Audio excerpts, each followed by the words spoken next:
And the difference with track and dedicated e-bike companies is that we have been designing bikes for over 35 years.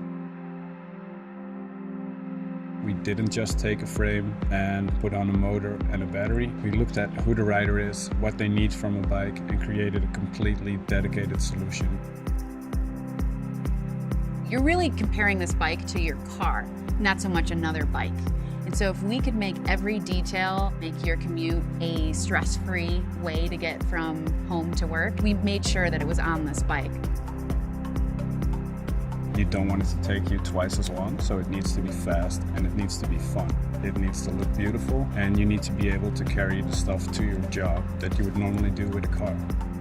The effort that you put in is multiplied by the motor. Depending on which motor you use, it's 1 to 4 times the effort. There are pedal assist vehicles, human powered. You definitely still get exercise out of riding an e-bike. Because there's different power levels, you can decide how hard you want to ride on a given day. We use the Bosch Performance line. It's a mid-drive motor that provides a great weight distribution. It has a low center of gravity, which makes it corner better. The Super Commuter has a 500 watt-hour battery, and the top speed is 45 kilometers an hour. You can charge the battery on and off the bike, depending on what suits your needs best. Just like a car, there's daytime running lights on the Super Commuter, and you don't even have to think about it because it's running off of the battery.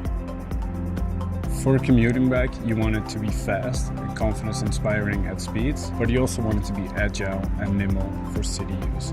The combination of a rigid fork and high-volume tires provides you with more input from the road and way more responsive and direct steering.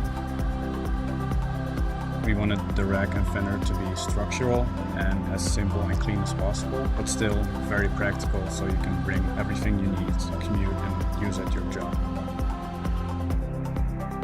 The reality is that cities are becoming more and more dense, traffic is getting worse, parking's getting more expensive. So why not get a Super Commuter and start enjoying your commute?